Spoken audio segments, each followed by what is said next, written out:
Hello friends, आज का class आप लोगों का पॉलिटी का होगा। आज हम लोग भाग 2 पढ़ेंगे। भाग 2 में आज हम लोग नागरिकता के बारे में पढ़ेंगे। आज हम लोग जानेंगे कि नागरिकता, भारत में रहने वाले लोगों को नागरिकता कैसे मिलती है, किन लोगों को भारतीय नागरिकता मिल सकती है।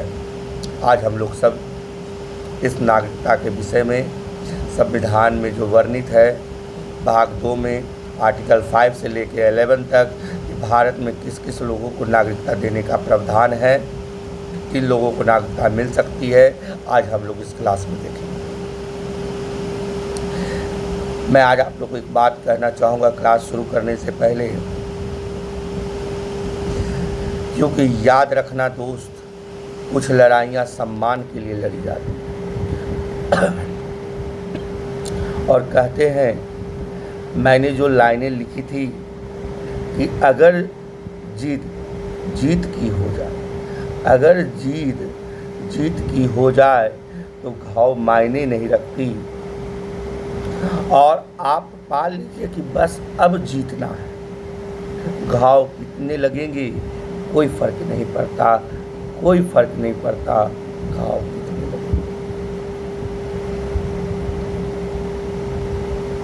आज हम लोग आर्टिकल्स 5 के बारे में देखेंगे कि आर्टिकल्स 5 क्या कहता है।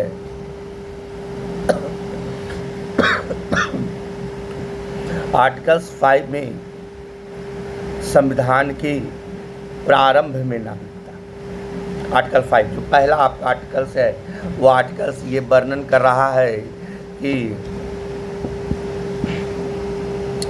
संविधान के प्रारंभ में नागरिकता। अब ये संविधान के प्रारंभ में नागरिकता है क्या, इस चीज को समझते हैं। अगर किसी व्यक्ति का जन्म भारत में हुआ हो तो उसको भारत की नागरिकता मिल जाएगी। यदि उसके माता पिता का जन्म भारत में हुआ हो तो उस माता पिता के आधार पर भी उनको नागरिकता मिल जाएगी। अब जब हमारा संविधान 26 जनवरी 1950 को लागू हुआ तो उसमें ये कहा गया कि 5 साल, 26 जनवरी 1950 से 5 साल से पहले यदि कोई भारत में है तो उसे भारत की नागरिकता मिलेगी। जैसे उस समय एनी बेसेंट भारत में थी तो उसे भारत की नागरिकता उन्हें आर्टिकल 5 के तहत मिले। अब हम जो चर्चा आपके सामने करेंगे आर्टिकल 6 और 7 का। देखिए, आर्टिकल 6 और 7 वर्तमान के समय से ये जुड़ा हुआ नहीं, ये उस समय की स्थिति को देख के बनाया गया था जब देश हमारा आज़ाद की शुरुआत में था, जब आज़ादी हम लोगों को मिली उस समय की बात। उस समय बहुत सारे लोगों का ये था कि मैं भारत से पाकिस्तान जाऊंगा, और कुछ लोगों का ये था कि मैं पाकिस्तान से भारत आऊंगा। तो आर्टिकल 6 ये रखा गया जो पाकिस्तान से भारत आना चाहते हैं उसके संदर्भ में। 19 जुलाई 1948 से पहले अगर कोई पाकिस्तान से भारत आ गया तो उसे भारतीय नागरिकता स्वतः मिल जाती थी। लेकिन 19 जुलाई 1948 के बाद यदि कोई पाकिस्तान से भारत आना चाहता है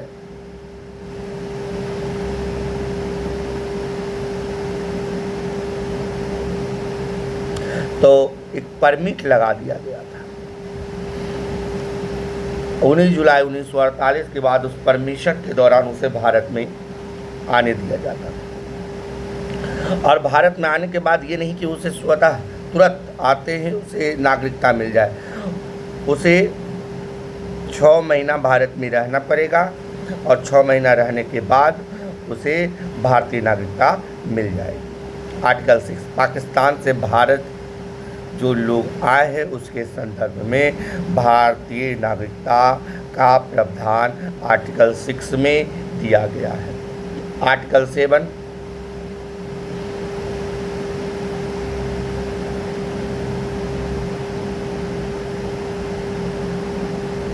भारत से बहुत सारे लोग पाकिस्तान चल गए थे।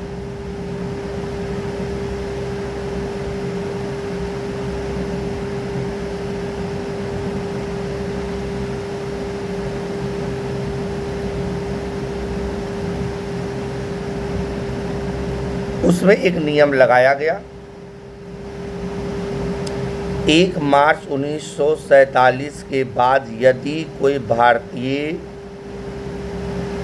पाकिस्तान गए हैं और वो भारत आना चाहते हैं, क्योंकि जब 1947 का दौर चल रहा था, आज़ाद हुआ था, पाकिस्तान एक अलग कंट्री बन चुका था, वहाँ पे मार काट जब भारतीयों ने देखा तो उन्हें लगा कि ये इससे अच्छा तो हमारा देश भारत ही था। तो उन्होंने निर्णय लिया कि मैं अपना देश भारत जाऊँगा। तो संविधान में आर्टिकल 7 में यह भी जोड़ा गया, अगर कोई नागरिक 1 मार्च 1947 के बाद यदि भारत गया है, पाकिस्तान गया है और वो भारत आना चाहता है तो आ सकता है आर्टिकल 7 के तहत, और उसे 6 महीने भारत में रहना होगा और उसके बाद उसे भारतीय नागरिकता मिलेगी।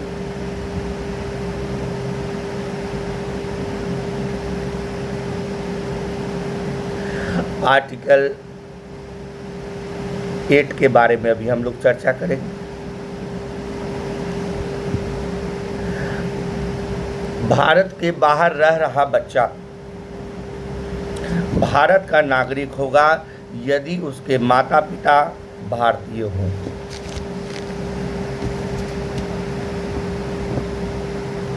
अगर कोई व्यक्ति है वो विदेश में रह रहा है, क्या उसको भारतीय नागरिकता मिलेगी?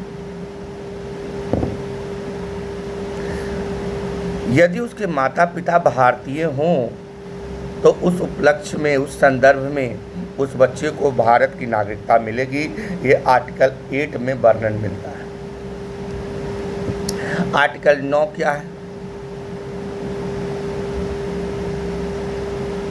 यदि वो भारत का नागरिक है और वो विदेश में गया, अब विदेश में जाके वहाँ का भी वो नागरिकता ले लेता है तो उसको भारत की नागरिकता स्वतः समाप्त हो जाएगी। आर्टिकल 9।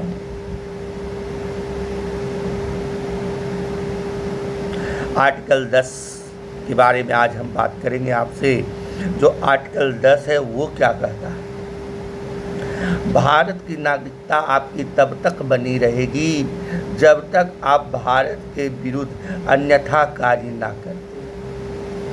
अगर आप भारत के विरुद्ध अन्यथा कार्य कर रहे हैं, भारत के विपरीत आप बोल रहे हैं, आप चाइना का पक्ष ले रहे हैं या किसी दूसरे कंट्री का पक्ष ले रहे हैं और भारत के बारे में, अपने देश के बारे में कुछ गलत कर रहे हैं, कुछ गलत बोल रहे हैं, तो आपकी भारत की नागरिकता छीनी जा सकती है।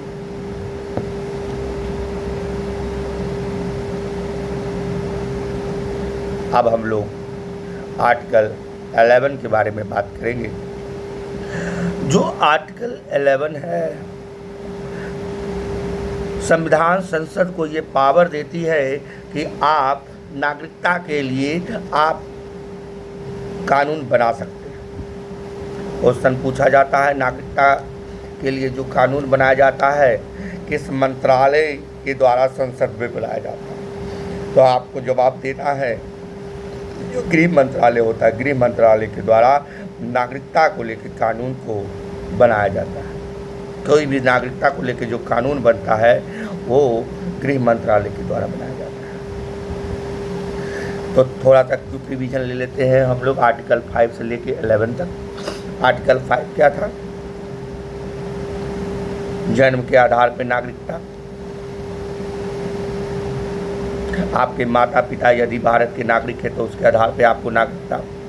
संविधान लागू होने से 5 साल पूर्व से आप यदि भारत में रह रहे हैं तो आपको भारत की नागरिकता मिल जाएगी। आर्टिकल 6 क्या था? जो पाकिस्तान से भारत आना चाहते हैं वो लोग 19 जुलाई 1948 उसके बाद परमिट नियम लगा दिया गया। वो परमिट नियम वहाँ हस्ताक्षर होते थे, उसके द्वारा भारत में एंट्री मिलेगी और 6 महीने रहने के बाद आपको भारत की स्वतः नागरिकता मिल जाएगी। आर्टिकल 7 1 मार्च 1947 आज़ाद होने से पहले देश बहुत सारे लोगों को लगा कि अब विभाजन होने वाला है। उन कुछ लोगों को लगा कि मैं पाकिस्तान जाना चाहूँगा, वो पाकिस्तान गए। फिर उन्हें वहाँ स्थिति देख के, वहाँ की स्थिति को देखने के बाद उन्हें लगा कि मुझे भारत ही रहना चाहिए।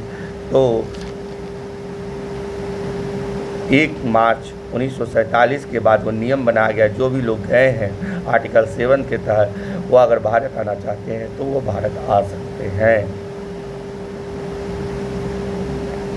आर्टिकल 8 अभी हम लोग आपके सामने हमने रखा कि अभी आपको मैंने तुरंत बताया कि अगर कोई भी नागरिक बाहर रह रहा है, यदि उसके माता पिता भारतीय हैं तो उस आधार पे उस बच्चे को भी अगर वो बाहर रह रहा है तो भारत की नागरिकता उसे मिलेगी। 9 में आर्टिकल 9 जो मैंने चर्चा किया, आर्टिकल 9 में मैंने आपको बताया अगर आप भारतीय हैं और दूसरे देश के भी आप नागरिकता ले लेते हैं तो आपको भारत की नागरिकता स्वतः समाप्त हो जाएगी। और आर्टिकल 10 कहता है अगर आप भारत के नागरिक है, आपकी नागरिकता नहीं छीनी जा सकती है जब तक आप कोई अन्यथा कार्य ना करें भारत के विरुद्ध। आर्टिकल 11 मैंने आपको ये भी बताया आर्टिकल 11 में कि संसद को ये शक्ति प्रदान है कि संविधान के द्वारा नागरिकता अधिनियम को लेकर वो कानून बना सकती है। तो इस उपलक्ष्य में जो संसद को ये नियम है बनाने का जो अधिकार है जो मिला है संविधान के द्वारा, इसका प्रयोग करते हुए संसद ने सबसे पहले नागरिकता अधिनियम 1955 लाया। संसद ने 1955 नागरिकता अधिनियम के तहत उन्होंने 5 पॉइंट को अपने संदर्भ में रखा।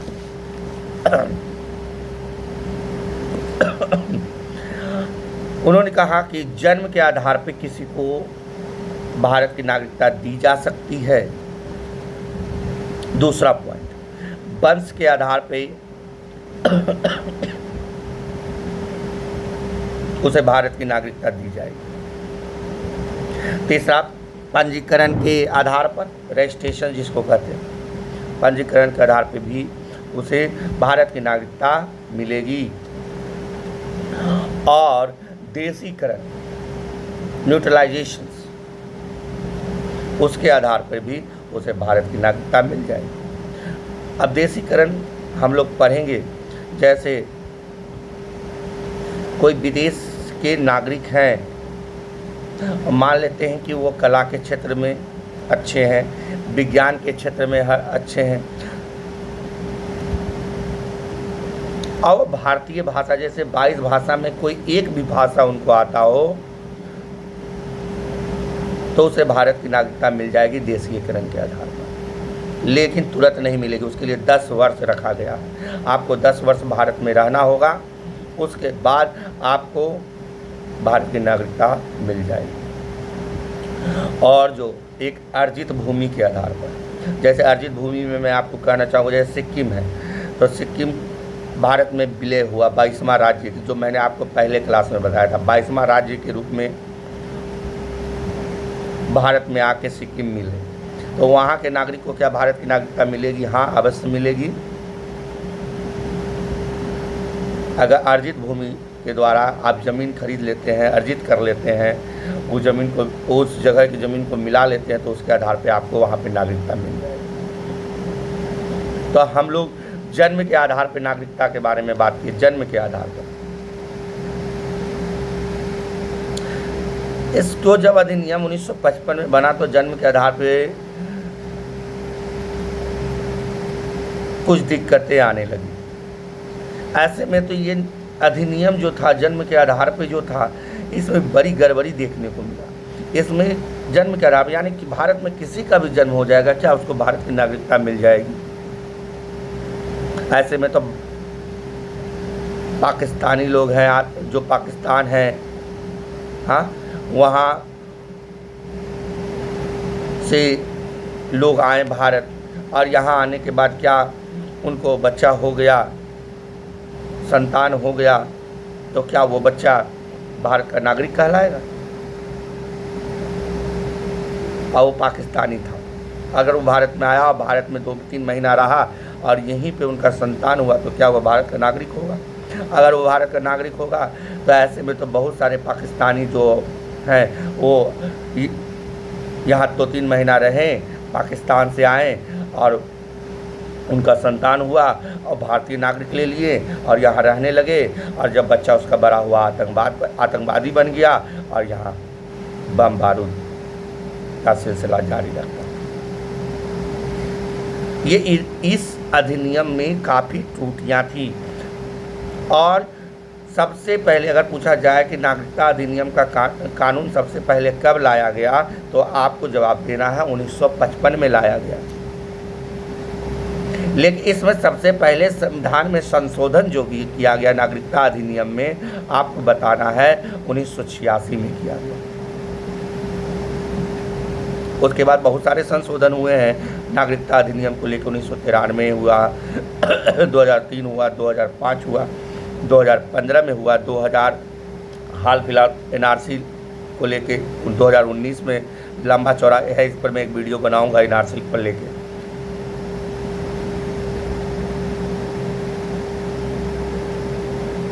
यानी इस जन्म के आधार को लेकर, तो इसमें संशोधन करके 1986 में इस जन्म के आधार को लेकर संशोधन किए गए। इसमें ये रखा गया कि नहीं, माता या पिता में एक माता कम से वो भारत की नागरिक होनी ही चाहिए,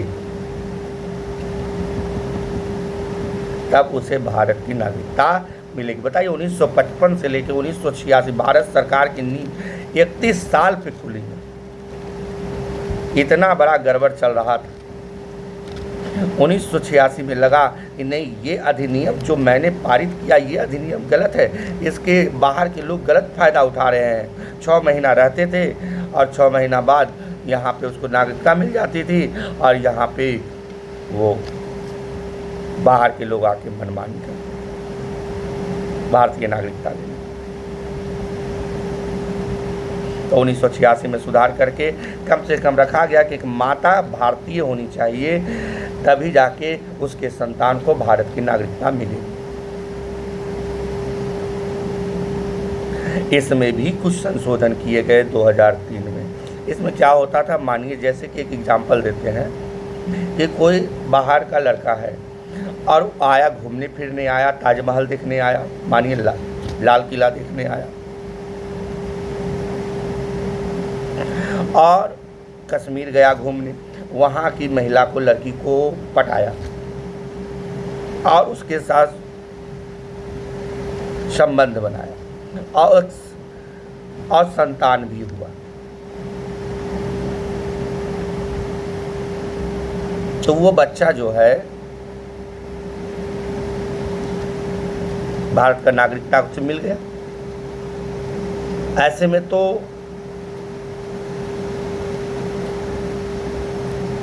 फिर वही जो अधिनियम था 1955 का, इसमें तो वो फ़ायदा उठा रहा था कि नागरिकता उसे मिल जाता, और उस आधार पर वो बच्चा तो वंश के आधार पे ही उसका नाम चलेगा।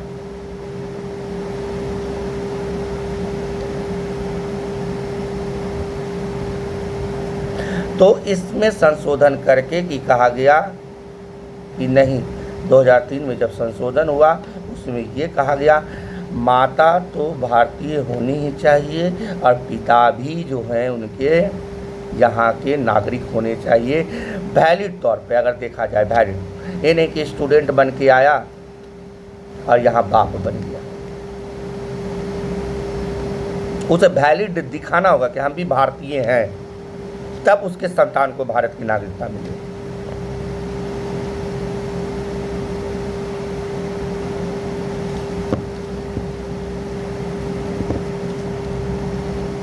अब हम बात करेंगे वंश के आधार पर नागरिकता। वंश के आधार पर नागरिकता मिल सकती है, जैसे है आप लोगों को आपके पिताजी के आधार पर, आपके दादाजी के आधार पर, वंश के आधार पर नागरिकता का प्रावधान।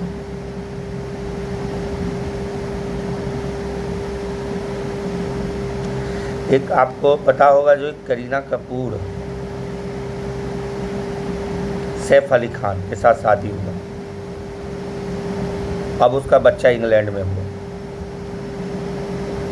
क्या उसके बच्चे को भारतीय नागरिकता मिलेगी?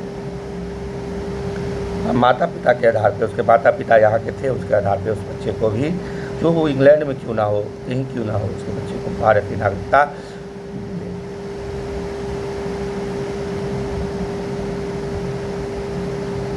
अब जैसे सानिया मिर्जा का बात देख लीजिए। सानिया मिर्जा का शादी शोएब मलिक से हुआ। अब शोएब मलिक पाकिस्तान, सानिया मिर्जा भारत। अब उनका जो बच्चा होगा, अब उसको नागरिकता कहाँ की मिलेगी? तो नागरिकता अधिनियम में कहा गया था पिताजी के आधार पर बच्चे का नागरिकता मिलेगा। तो उसके पिताजी तो पाकिस्तान के थे, शोएब मलिक, तो उसे पाकिस्तान, सानिया मिर्जा के ही भारत की थी। एक है कि भारत का नागरिकता क्यों नहीं?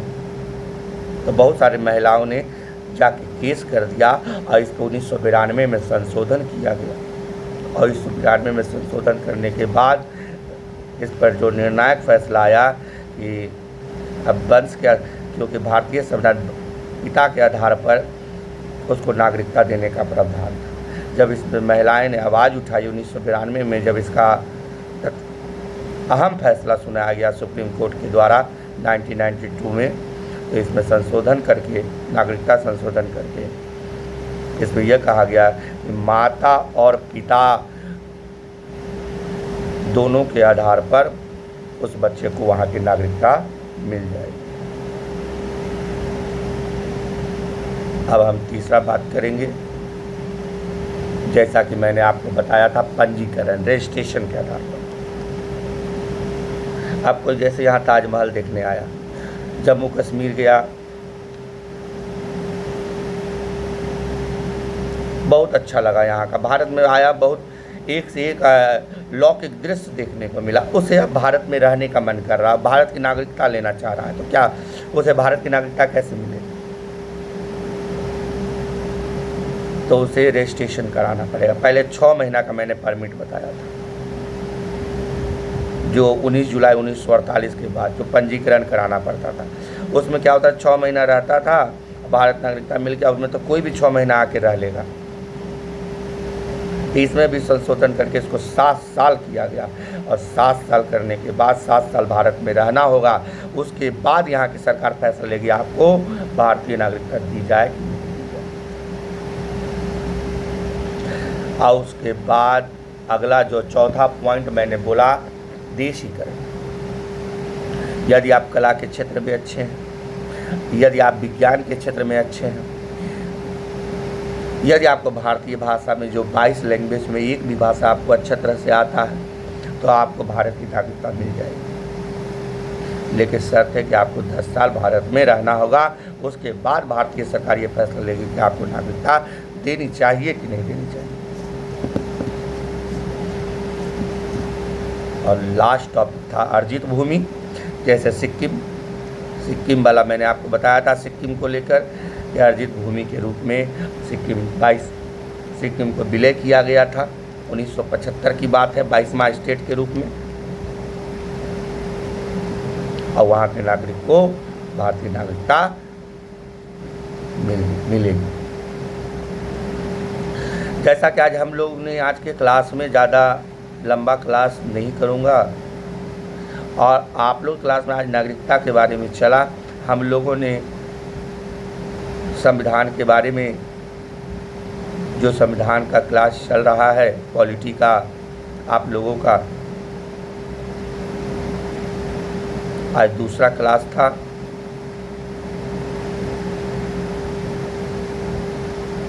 आज आप लोग को नागरिकता को लेके सारा डाउट क्लियर हो गया होगा। अगर किसी प्रकार का डाउट भी रहे तो आप कमेंट कर सकते हैं, मैं उसको समस्या को सॉल्व करूंगा, कोशिश करूंगा और बेहतर देने का।